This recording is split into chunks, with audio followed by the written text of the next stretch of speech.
Gooftaa Yesuus kan jaallatamtan kabajamtoota hordoftoota keenyaa nagaan gooftaa keenya Yesuus lafa jirtan hundumaatti sinaa qaqqabu attam jirtu.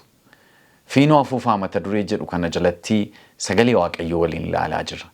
Akkuma garbichi Waaqayyoo raajichi Iyoo'el boqonnaa 2 irratti dubbate fiinoo afuufaa gaara Xiyoon irratti sababiin isaa guyyaa Waaqayyoo inni sodaachisaan waan ga'eef jedha. Guyyaan Waaqayyoo inni sodaachisaan waan ga'eef fiinoo afuufaa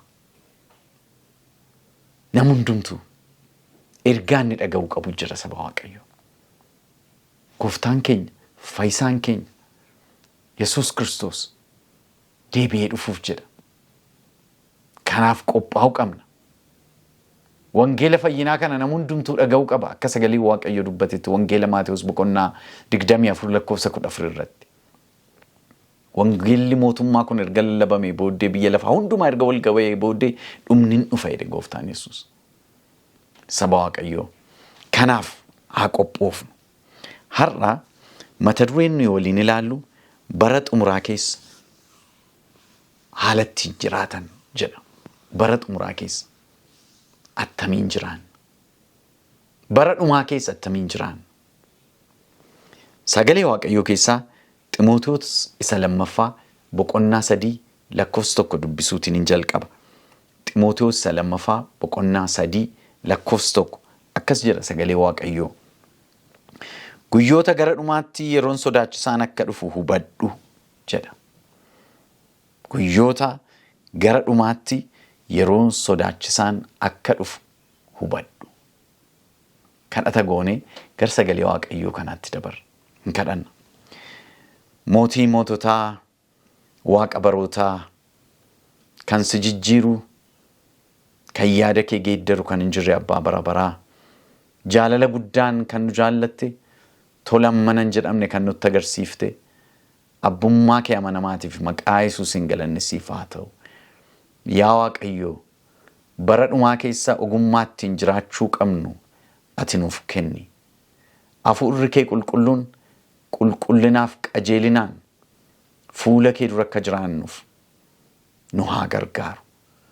Sagalee kana kan dhaga'an hundumtuu gara keetti akka dhiyaatan, kan sin beekne akka si baran, kan badan akka mana keetti deebi'an, mootummaa bara baraatti sabni kee akka ittiin galaniif jaalala kee haa ta'u. Foonniif dhiigni nutti hin dubbatin, hafuurri kee qulqulluun dhowwaa tokko malee akka gaarummaa keetti nutti haa dubbatu. Maqaa gooftaa Yesuusiin sin kadhadha. Ameen. Xumuraa bara dhumaa yookiin bara xumuraa keessa haala attamiin jiraachuu qabna? Sagalee Waaqayyoo barri dhumaa maal fakkaata jedhe? Egaa warra sagantaa keenya kanaan duraa hordofaa turtaniif obboleewwan koo si yaadachiisuun barbaada. Waaqayyo karoora qaba. Karoora fayyinaa jedhama. Macaafni qulqulluun kan inni barreeffame karoora fayyinaa nutti agarsiisuuf. Waaqayyo inni nu uume erga cubbutti kufnee booddee ilma isaa gooftaa keenya Yesuus Kiristoosiin ergee gatii cubbuu keenyaa baasee gara jannata keessaa baaneetti nu deebisuu barbaada. Kun immoo amanamaadha, qabatamaadha. Gooftaan Yesuus dafee nan dhufa jedheera. Haa ta'u malee seenaa keessatti eessa geenyeerra, adeemsa keenya keessatti, imala keenya keessatti eessa jirra isa jedhuuf Waaqayyo macaafa isaa keessatti raajota isaatiin kan dubbate, gooftaan Yesuus ofii isaatis kan dubbate kaa'amee jira. Namni hubataan eessa akka ga'e sagalee Waaqayyoo kanarraa, barri kun bara maalii akka ta'e sagalee Waaqayyoo kanarraa sirriitti hubata. Sirriitti hubata saba Waaqayyoo.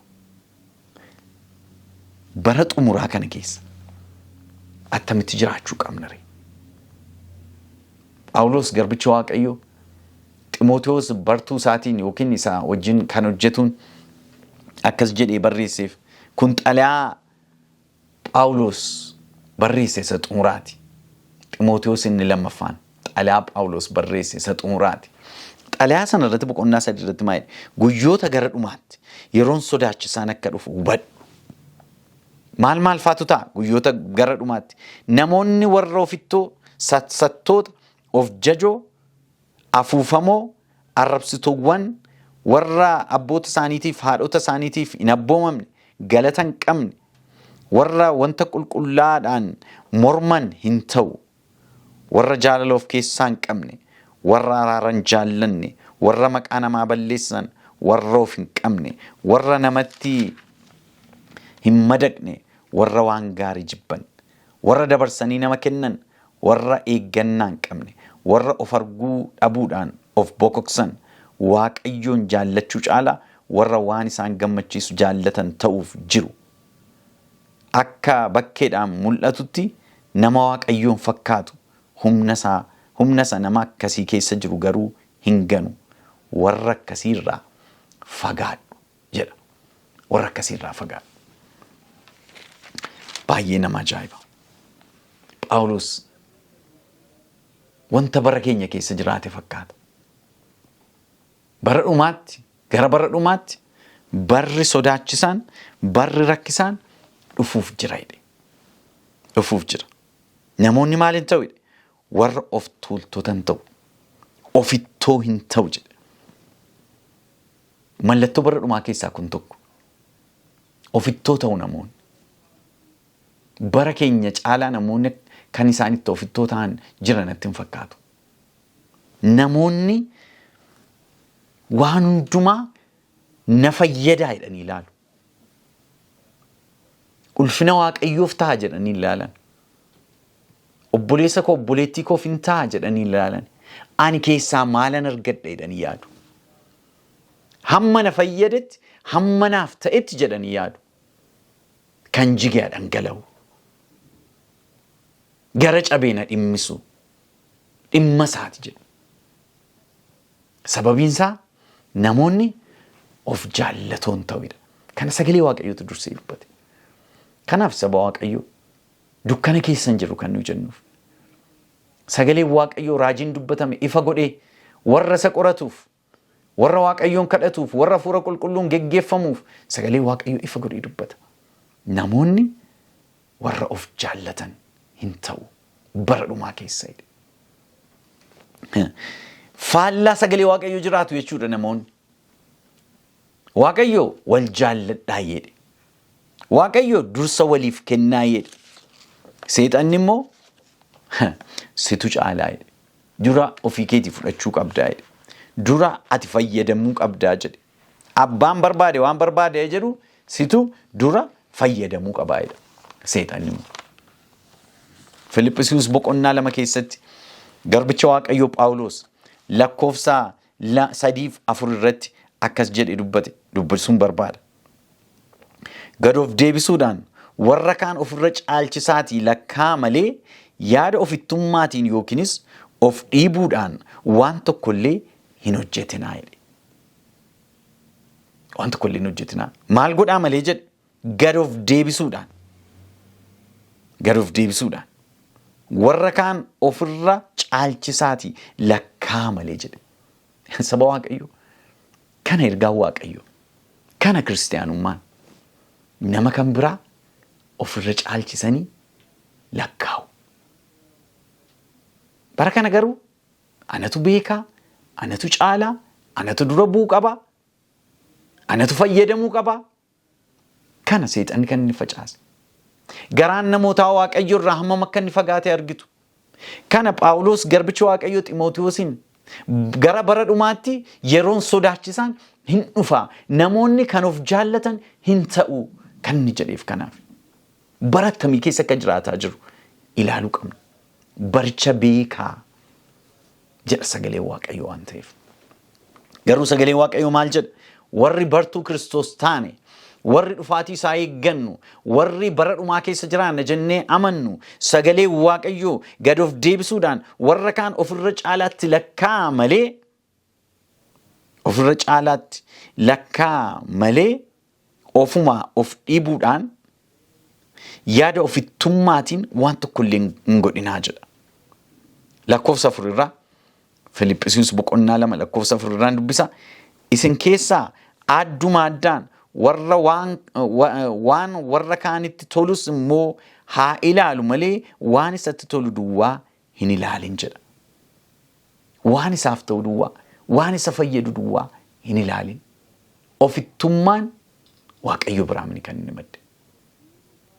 Ofittummaan bu'aa cubbuuti. Ofittummaan summii seexanaati. Eeyyee ofii keenyas jibbuu qabna jechuun sagalee Waaqayyoo abboommota gurguddaa Gooftaan Yesuus Wangeela Maatiyos boqonnaa 22 keessatti dubbate irratti maal jedhe? Abboomiin inni hundumaa caalu Waaqayyoon Waaqa kee garaa kee guutuudhaan, lubbuu kee guutuudhaan, yaada kee guutuudhaan jaalladhu jedhe. Hundumaa irra ni caalu kana jedhe. Inni lammaffaa sanuma fakkaata jedhe. Obboleessa kee akka ofii keetti jaalladhu jedhe. Akka ofii keetti.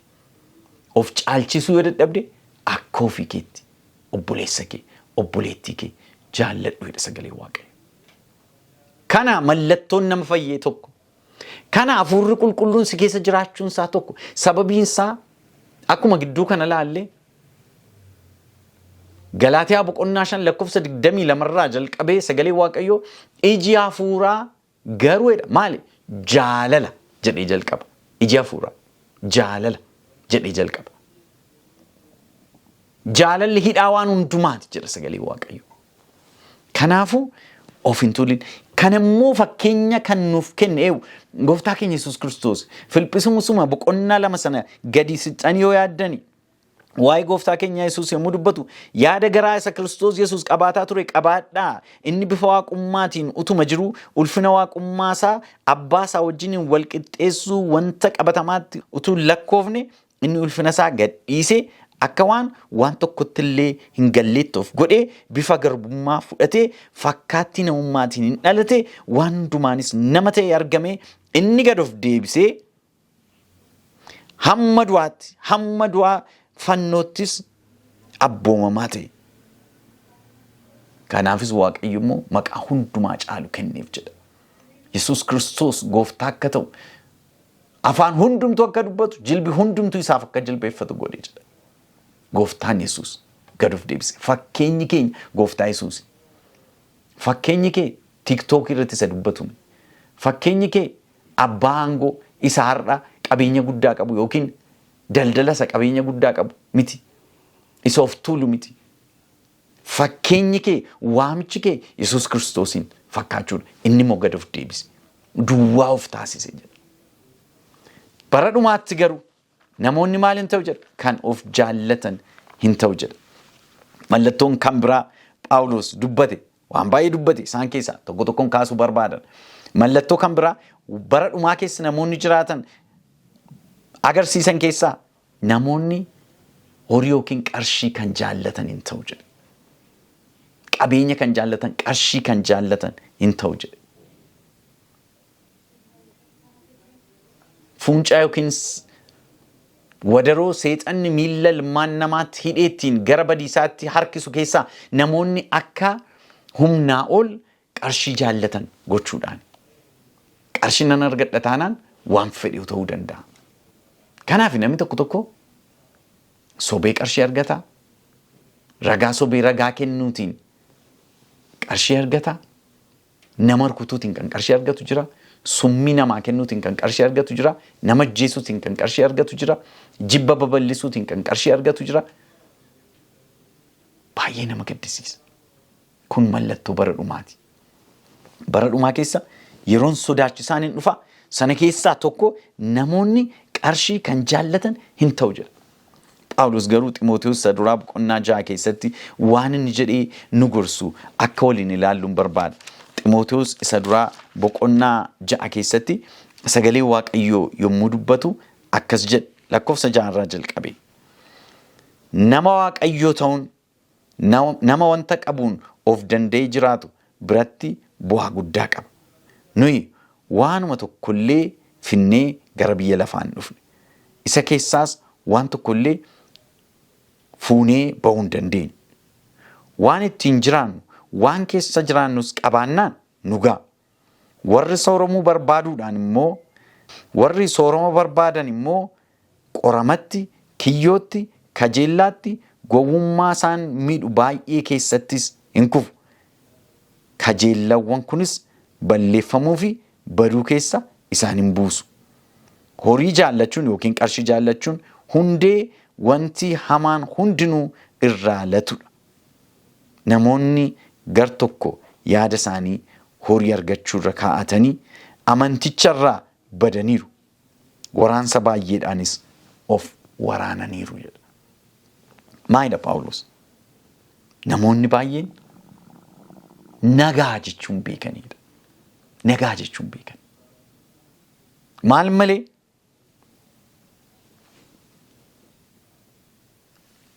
Waan amma arganne caalaa argachuu qabna.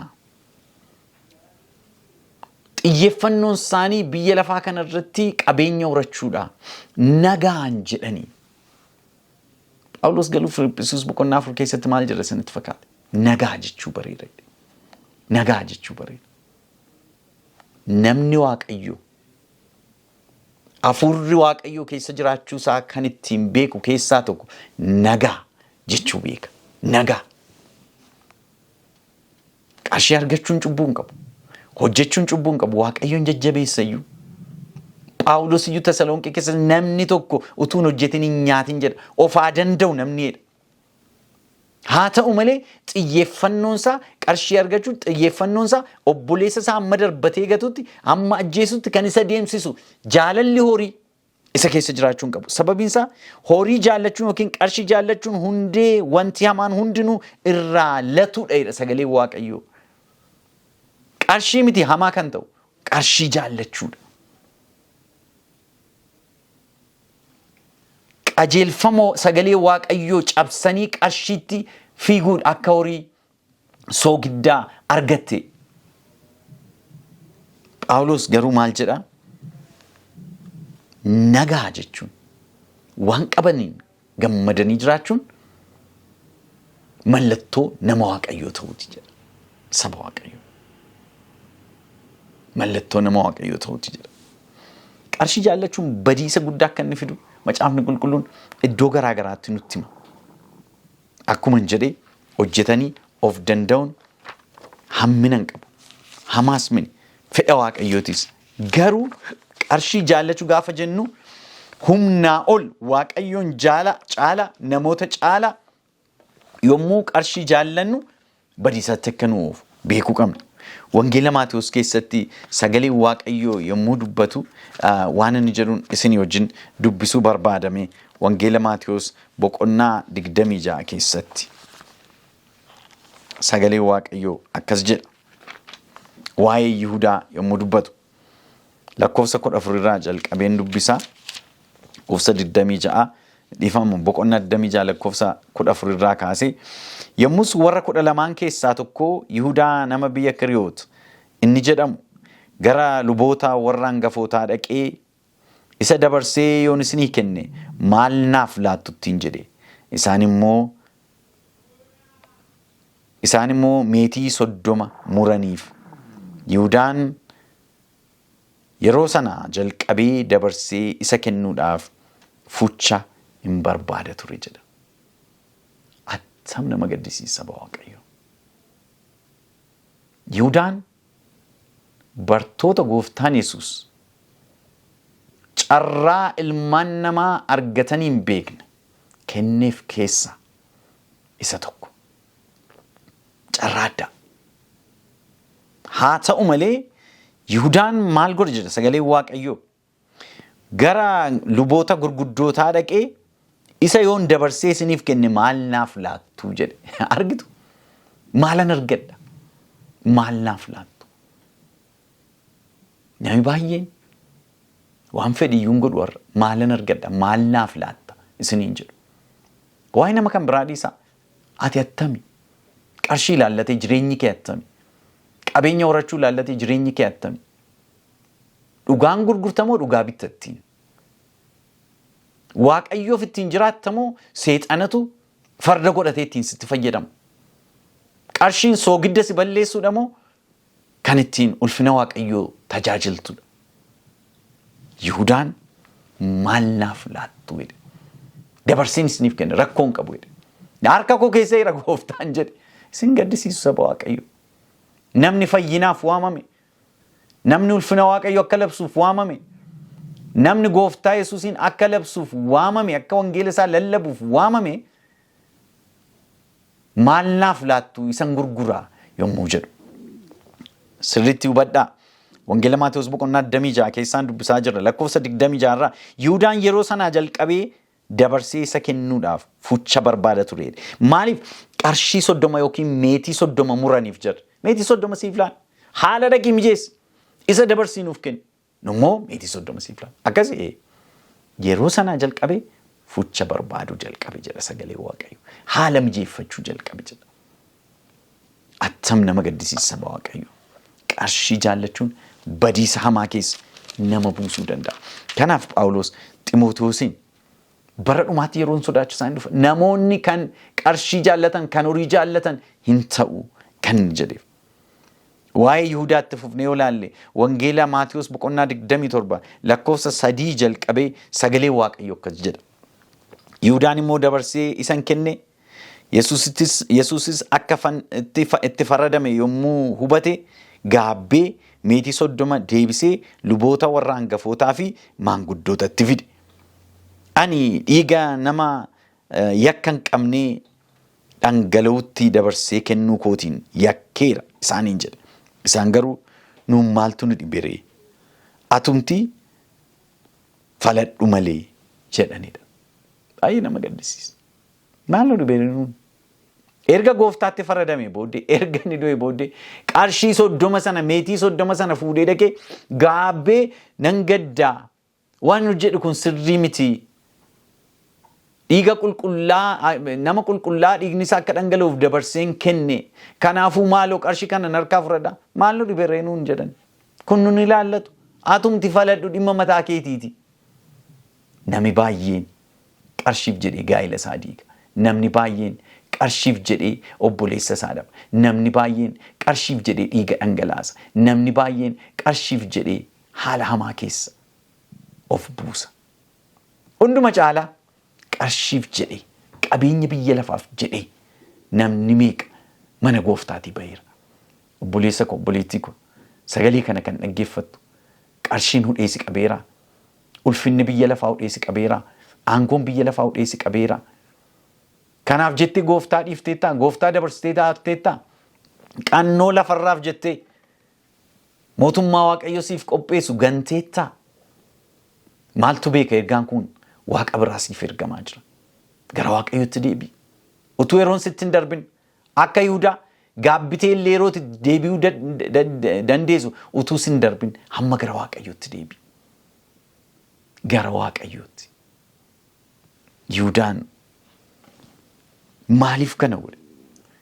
Wanti kun guyyaa tokkotti ka'ee waan ta'e isinitti hin fakkaatin jireenya Yihudaa keessatti. Guyyuma tokkotti ka'ee qarshiitti gooftaa isaa waan gurgurate isinitti hin fakkaatin gonkumaa. Amala isaa ture kuni. Qarshii jaallachuun amala isaa ture. Waaqayyoon jaalaa qarshii jaallachuun amala Yihudaa ture.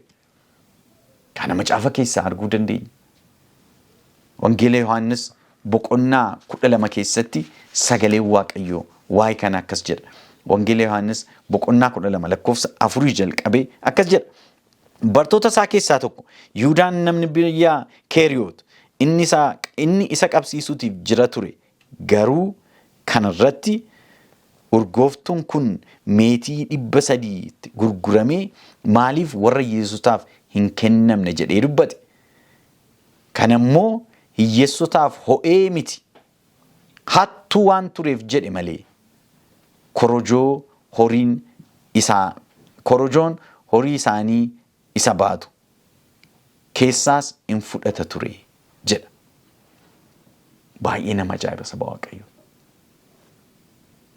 Gooftaan Yesuus yommuu Maariyaam Magdalaan dhuftee urgooftuu gati jabeessa cabsitee miilla isaa irratti dhangalaafte. Yommuu isheen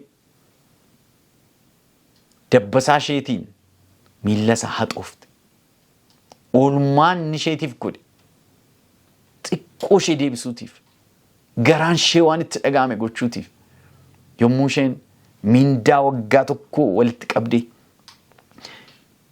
urgooftuu yookiin shittoo baay'ee miidhagaa sana gatii guddaa baasu sana fiddee miilla isaa irratti dhangalaafte.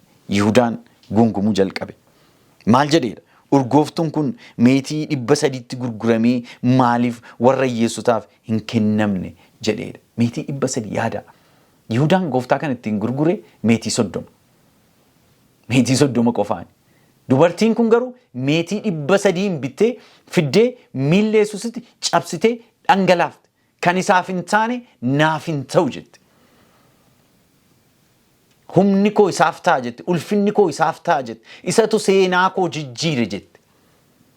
Obboleessa koo qarshiin kee Yesuusiif hin ta'u taanaan maal siif godha?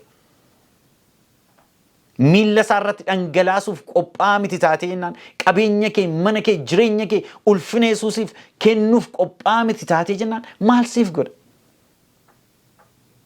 Namni biyya lafaa hundumaa yoo buufate lubbuu isaatti garuu yoo hir'ise maal isa fayyada? Sagalee Waaqayyoo maal isa fayyada? Maariyaam garuu dachaa 10 kan ta'u qarshii isaa Yihudaan gooftaatti gurgurate dachaa 10 kan ta'u meetii 300 kan bitame fiddee miilla Yesuus irratti dhangalaafte. Yihudaan gungumuu jalqabe. Maaliif meetiin kun qarshii 300 yookiin meetii 300tti gurgurame warra hiyyeessotaaf hin kennamne jedhe. Macaafni qulqulluu yeroo sana garuu kan inni kana godhe hiyyeessotaaf ho'ee miti hattuu waan tureef malee jedha. Waaw! Tam nama gaddisiisa Waaqayyo. Hattuu ture. Gooftaa wajjin deema hattuudha. Mana Waaqayyoo keessa jiraata hattuudha garuu. Guyyaa guyyaatti gooftaa wajjin oola hattuudha. Dinqii gooftaan hojjetu hin arga hattuudha. Karaatti hatu haala mijeeffata guyyaa guyyaa. Attam nama gaddisiisa Waaqayyo. Attam nama gaddisiisa. Bara dhumaa kana keessa kan jiraannus namoonni of jaallatu hin ta'u, qarshii kan jaallatan hin ta'u jedha sagalee Waaqayyo. Haa dammaqnu saba Waaqayyoo. Tattaafachuun gaariidha. Qabeenya jaalala Waaqayyootiin horachuun gaariidha. Garuu hundumti sunu qabeenya Waaqayyo nuuf kenne, qarshii Waaqayyo nuuf kenne, aangoo Waaqayyo nuuf kenne, haalli Waaqayyo nuuf mijeesse ulfina Waaqayyootiif kan ta'uu danda'u qaba. Namni baay'een Waaqayyoon hataa jiraata. Kurnaffaa hataa jiraata. Mana Waaqayyooti hataa jiraata. Waaqayyo warra akkas godhanitti haa araaramu. Har'a guyyaan fayyinaa deebi'uu qabu. Deebi'uu qabu. Warri mana Waaqaa keessa utuu deddeebitanii gooftaa beekna utuu jettanii hattan sobdan Waaqayyo waamicha isinii dhiyeessa. Qalbii jijjiirradhaa. Gara Waaqayyootti deebi'a. Waaqayyo nama jijjiiruu danda'a. Yoo kana garii akkasumatti yeroo kan biraan fooyyaa jettanii itti fuftu yoo taatanii badiisatti deemaa jirtu. Boolla of buusaa jirtu. Qoosaa jirtu. Seexanni miilla keessan qabateera jechuudha. Utuu inni nyaatee isin hin fixin maqaa gooftaa Yesuusiin harkaa ba'a. Yihudaan hattuu ture jedha. Gooftaa wajjin deema garuu hattuu ture. Attam nama gaddisiisa saba Waaqayyo. Attam nama gaddisiisa. Maal godha tureedha? Korojoo horii isaanii isa baatu keessaa hin fudhata tureedha. Gooftaan na ajaa'iba. Araarri Waaqayyoo na ajaa'iba. Hattuu ta'uusaa utuma beeku gooftaan carraa kenneef. Akka qalbii jijjiirratuuf. Isatti kenne. Yoo tarii qarshii kana baate qalbii jijjiirrachuu danda'a. Amanamummaa horachuu danda'a jedhe. Amma utuu qarshii sana gooftaan nama biraatti kenne nana mana Yihudaan gungumuu jalqaba. Ani maaliif hin baaddu? Ani abaluu gadiidha. Shakkiin qabaatina. Qarshii baachuu barbaada. Qarshii sana keessaa garuu maal godha tureedha? Korojoo qarshii isaanii keessaa suutee tokko fudhata. Nam hin beeku. Takka tureemmoo tokko dabalata. Nam hin beeku. Har'a tokko yoo fudhate Guyyaa lama oolee moo tokko fudhata. Guyyaa sadii oolee moo lama dabalata. Gooftaan hin arga ture garuu hin beeka ture calluma jedhe. Waan inni hin beekne itti fakkaate Yihudaatti. Obboleessa koo gooftaan hin argaa. Obboleetti koo gooftaan hin argaa. Waan nuyi hojjennu hin arga gooftaan Yesuus. Wanta Waaqayyo hin argine nutti hin fakkaatin. Bara dhumaa keessa namoonni akkas godhu jedha sagalee Waaqayyo. Yihudaan qarshii jaallata ture. Korojoo sana keessa guyyaa guyyaatti hinata ture. Hattuu ture jedha macaafni qulqulluun. Phaawulos maal jedhe? Bara dhumaatti yeroon sodaachisaan hin dhufa jedhe. Yeroon sodaachisaan. Guyyoota gara dhumaatti yeroon sodaachisaan akka dhufu hubadhu jedhe. Namoonni maal hin ta'u jedhe? Ofittoo hin ta'u jedhe. Namoonni maal hin ta'u jedhe? Qarshii kan jaallatan hin ta'u jedhe. Of jajoo hin ta'u jedhe. Afuufamoo hin ta'u jedhe. Kana qofa miti. Bara dhumaa keessa, bara nuyi keessa jiraannu kana keessa maaltu taa'e jedhamee dubbatame? Namoonni mooraalii gadi bu'aa. Amala gad deebi'aa jiraatu jedhe. Waan tokkoyyuu itti hin fakkaatu. Waan tokkoyyuu. Of hin qaban jedha. Lakkoofsa 2-3 irraa yoo dubbifne Ximootiyoos 2 boqonnaa 3 lakkoofsa 2-3 irraa sagalee Waaqayyoo kenna. Namoonni warra ofittoo, sassattoota, of jajoo, afuufamoo, arrabsituuwwan, warra abboota isaaniitiif haadhota isaaniitiif hin abboomamne, galata kan hin qabne, warra wanta qulqullaadhaan morman hin ta'u jedha. Warra jaalala of keessaa hin qabne, warra araaran hin jaallanne, warra maqaa namaa balleessan, warra of hin qabne, warra namatti hin madaqne, warra waan gaarii jibban hin ta'u jedha bara dhumaatti. Kun bara nuyi keessa jiraataa jirru saba Waaqayyo. Bara nuyi keessa jiraataa jirru. Namoonni of hin qaban. Namni baay'een araadaan hidhamee jiraata. Of qabuu hin danda'u. Dhugaatii irraa of qabuu hin danda'u. Jimaa irraa of qabuu hin danda'u. Hanna irraa of qabuu hin danda'u. Of qabuu hin danda'an. Namoota kan arrabsan hin ta'u. Miiraan kan geggeeffamanidha. Waanumatti dhaga'ame kan godhanidha. Of qabuu hin danda'an ka. Garuu saba Waaqayyo. Namni Waaqayyo of qabee jiraata. Namni Waaqayyo hafuura Waaqayyootiin to'atamee jiraata. Namni Waaqayyo hafuura qulqulluutiin yommuu to'atamu firiin hafuuraa keessaa tokko of qabuudha jedha Phaawulos. Galaatiyaa boqonnaa 5 keessatti. Of qabu. Of qabi. Akkasitti dhufe hin dubbatiin of qabi. Akkasitti dhufe hin nyaatiin of qabi. Akkasitti dhufe hin fiigin of qabi. Akkasitti dhufe hin hojjetin of qabi. Waaqayyoon hin kabaja. Waaqayyotti ulfaata. Waaqayyo keessa jira. Akka sagalee Waaqayyootti jedhi dhaabadhuu laali. Of kan qaban hin ta'ani namoonni bara dhumaa jedha. Itti fufee immoo lakkoofsa 4 irraa maal jedha sun itti fakkaate? Warra dabarsanii nama kennan, warra eeggannaa hin qabne, warra of arguudhaanii of bokoksan, Waaqayyoon jaallachuu caala warra waan isaan gammachiisu jaallatan ta'uuf jiru jedha. Namoonni bara dhumaa Waaqayyoon jaallachuu caala qannoo jaallatu jedha. Waan isaan gammachiisu. Naafa ta'u malee, naa gammachiisu malee, nattaa tolu malee rakkoo hin qabu. Bara jedhan keessa jirra. Kun immoo bara dhumaati jedha sagalee Waaqayyo.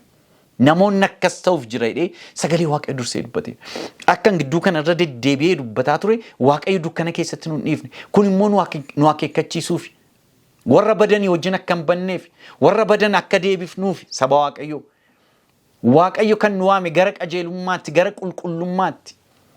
Tasaloniqee duraa boqonnaa 4 lakkoofsa 7 irratti Waaqayyo qulqullinaan akka jiraannuuf malee xuraa'inaan akka jiraannuuf nu waamne jedha. Cubbuun akka jiraannuuf nu waamne, halalummaan akka jiraannuuf nu waamne Waaqayyo. Qulqullummaan akka jiraannuuf isin waame Waaqayyo jedha. Namoonni garuu bara dhumaatti maal ta'u?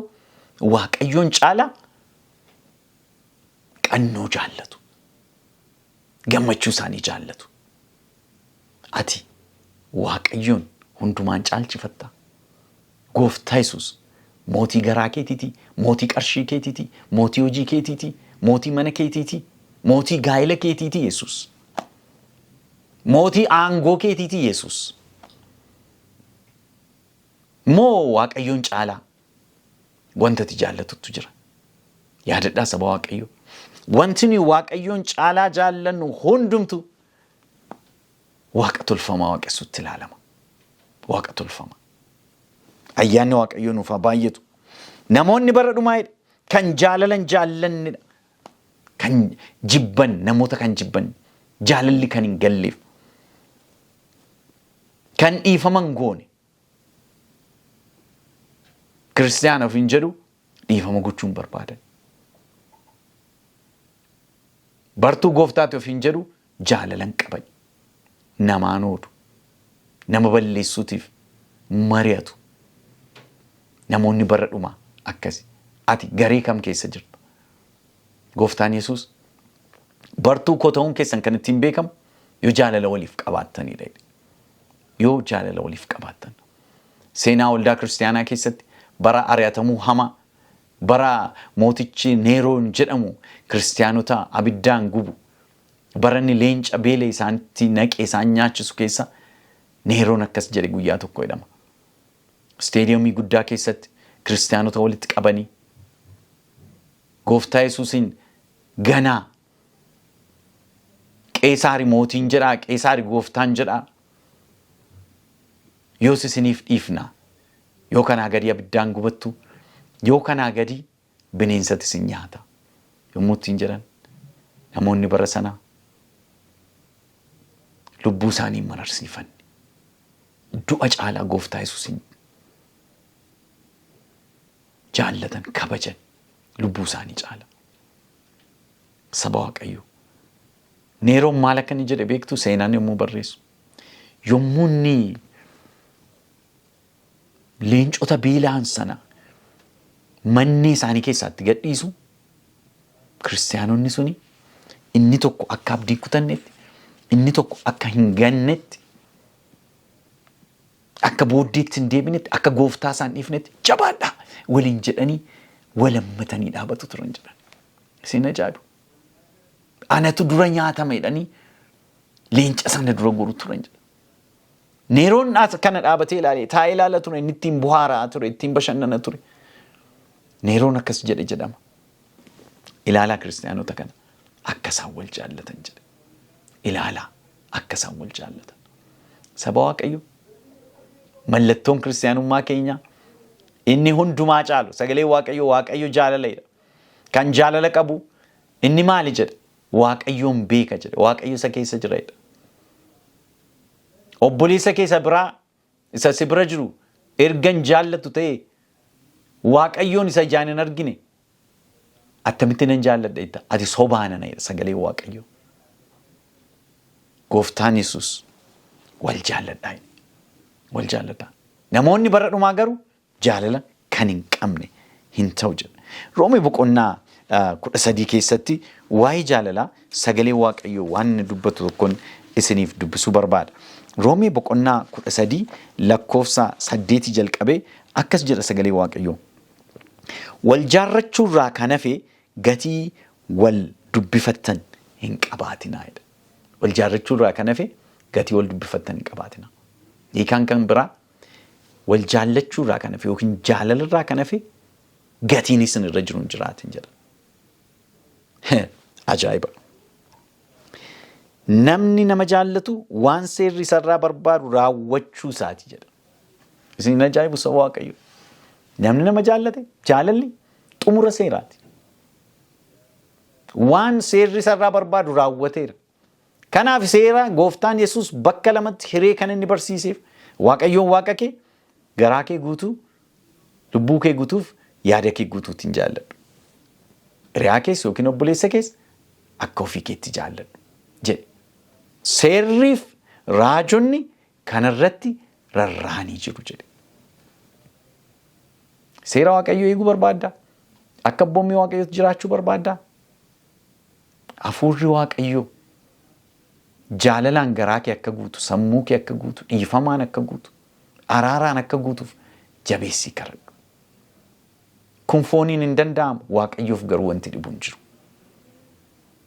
Wanti isaaf dadhabamu hin jiru.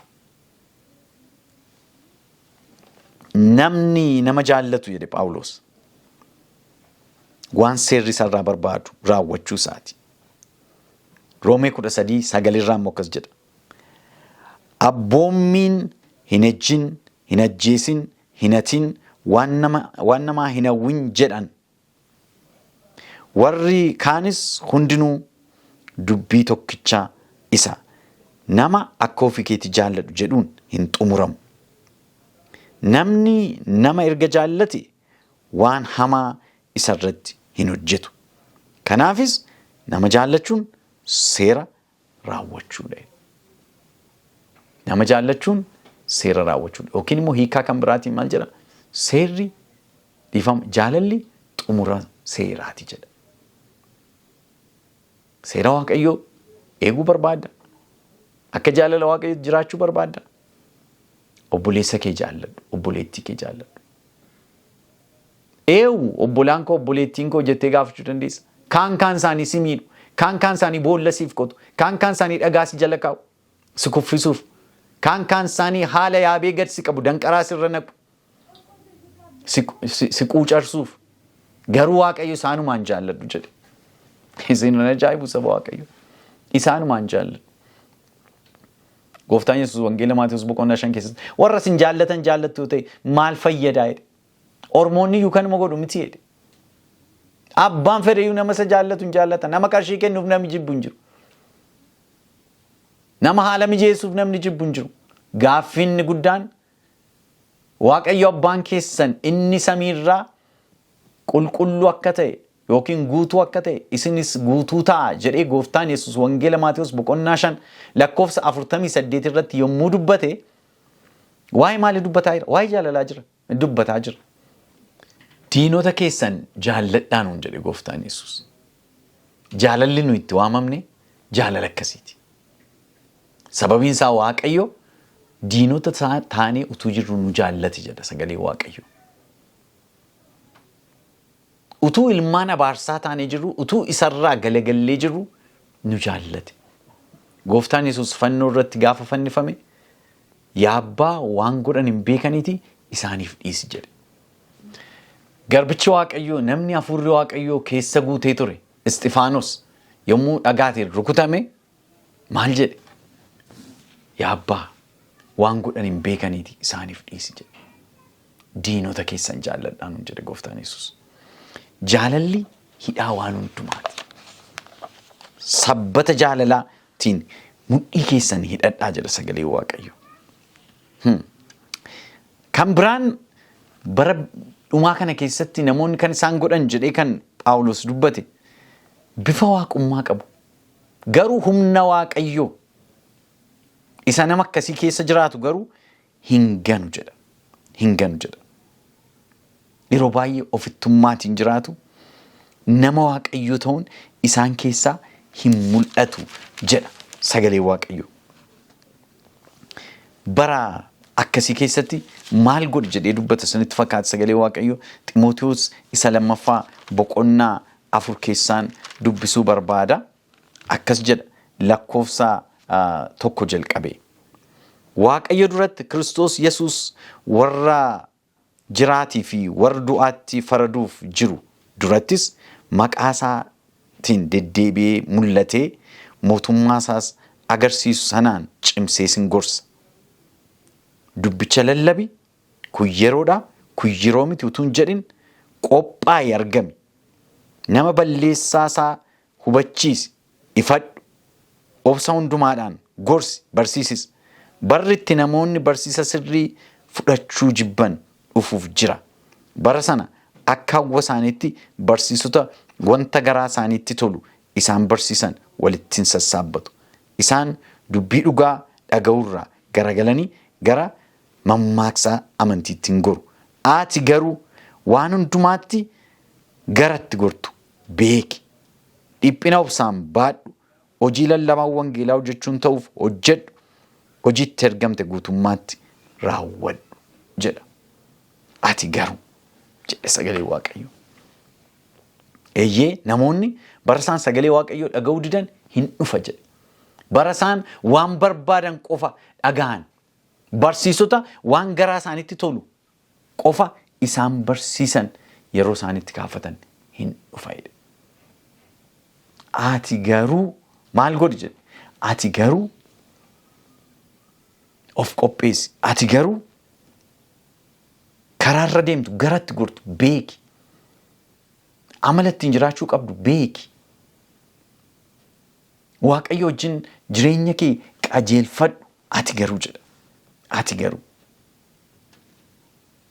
Ximootiyoos isa duraa boqonnaa 1:18 irraa kaasee immoo akkas jedhe Phaawulos. Ximootiyoos isa duraa boqonnaa 1:18 jalqabee akkas jedhee gorsa. Ximootiyoos ilma ko, akka dubbii raajii waa'ee keetiif dubbatame sanaatti gaarii gootee akka loltuuf abboommi kana adaraa sittin kenna. Kanaafis amantii yaada garaa qulqullaa'aa qabaadhu. Namoonni tokko yaada garaa isaanii tuffachuu isaaniitiin amantii isaanii akka caccabaa markabaatti hurreessaniiru jedha.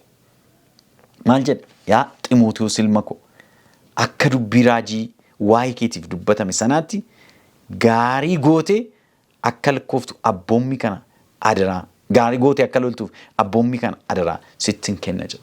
Maal jechuu isaati Phaawulos?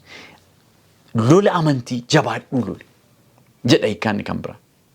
Yaa Ximootiyoos ilma ko, akka raajii waa'ee keetiif dubbatame sanaatti lola amantii jabaadhuuti dhaabadhuu loli. Gooftaatiif dhaabadhu, dhugaatiif dhaabadhu, qajeelinaan jiraadhu, qulqullummaan deddeebi'i. Waaqayyoon gowwomsuun hin danda'amu waan ta'eef. Waaqayyoon sobuun hin danda'amu waan ta'eef. Fakkeessuun waan hin danda'amu waan ta'eef. Ati garuu jabaadhu.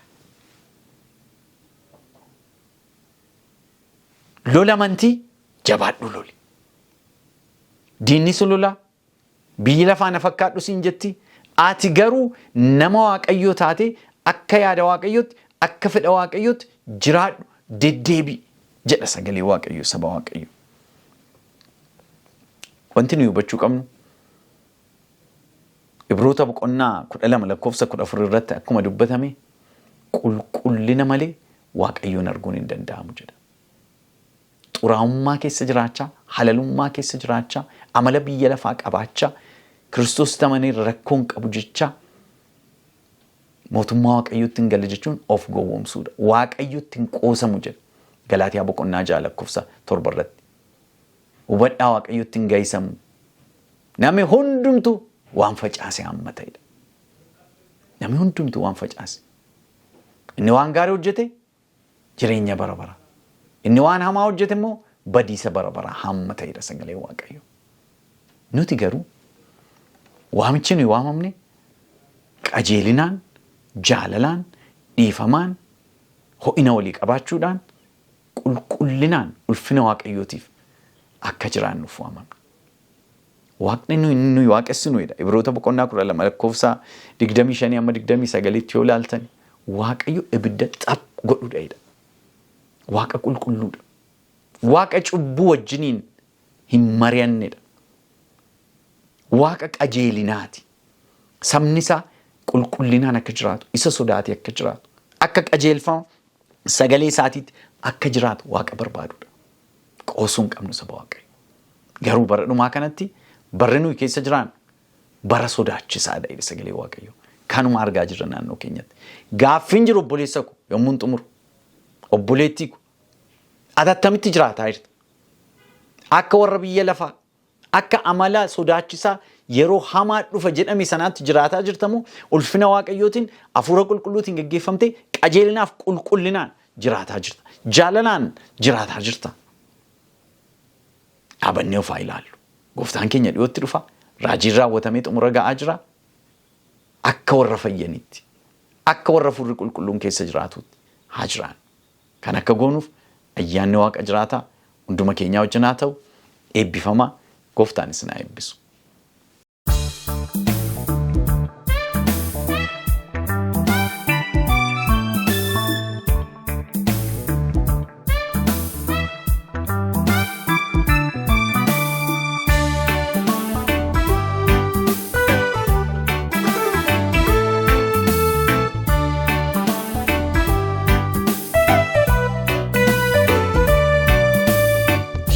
Yesus jalala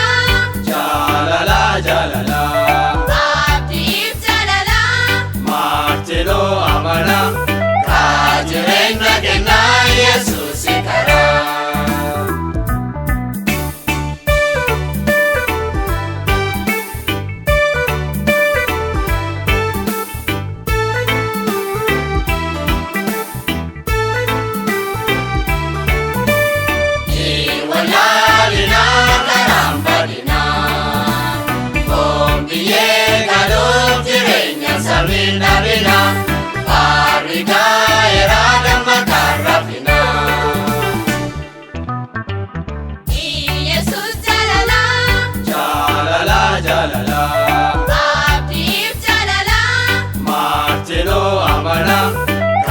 Jireenya kennaa Yesuus karaa.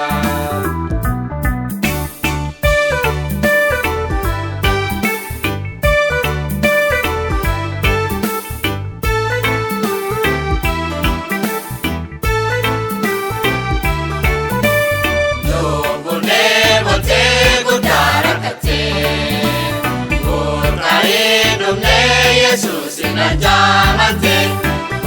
Giftee gammadee jireenya samii argattee. Yesuus jaalala. Jaalala jaalala. Abdiif jaalala. Martinoo amana. Kaa jireenya kennaa Yesuus karaa.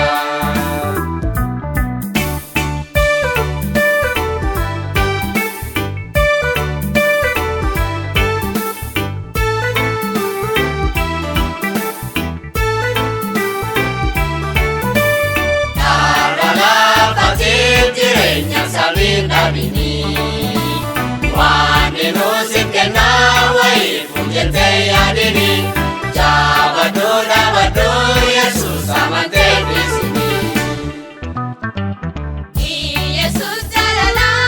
Jaalala jaalala. Abdiif jaalala. Martinoo amana. Kaa jireenya kennaa Yesuus karaa.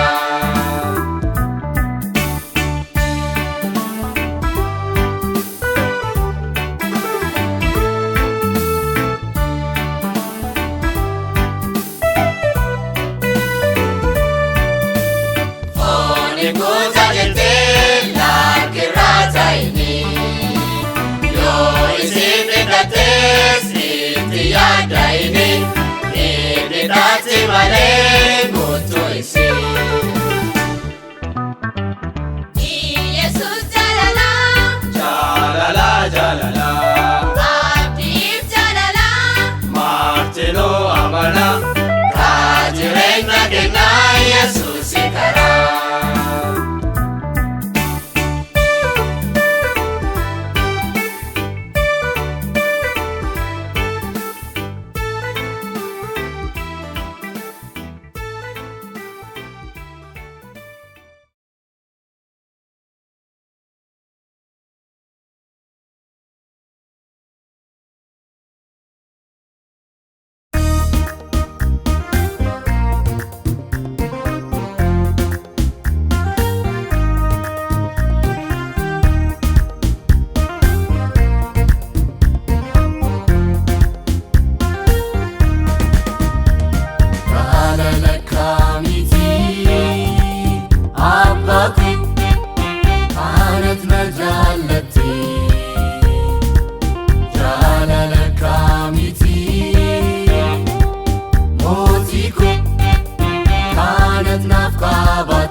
abdadha askoti.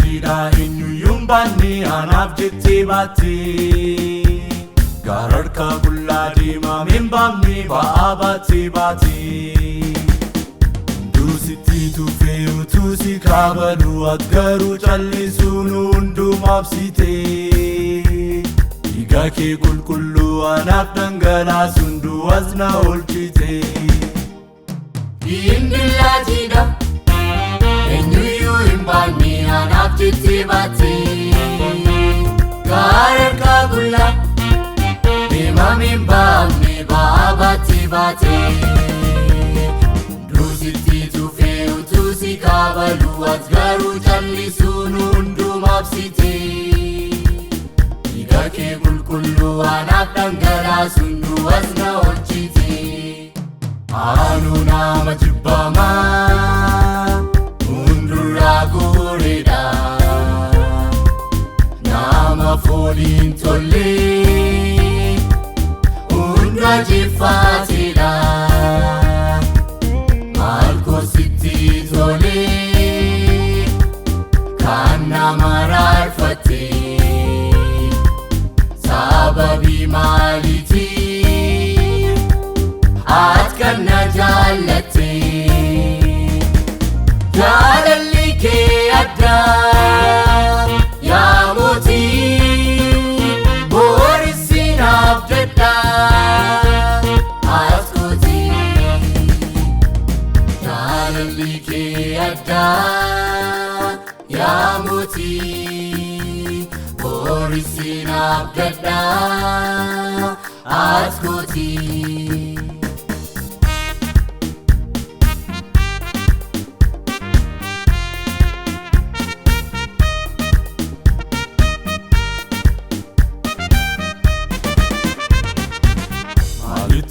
Satu fakati inkabdu jalalle garaku argira jalala kan nama hunduma ki adda michuko ulamsicha jaban darbu dadhabi harka kuna qabesitu na dabarse ulmaakif galata malee maalan jedha sinjaja guddise Maalinte satu Fakati inkabdu jalalle garaku argira jalala kan nama hunduma ki adda michuko ulamsicha jaban darbu dadhabi harka kuna qabesitu na dabarse ulmaakif galata malee maalan jedha sinjaja guddise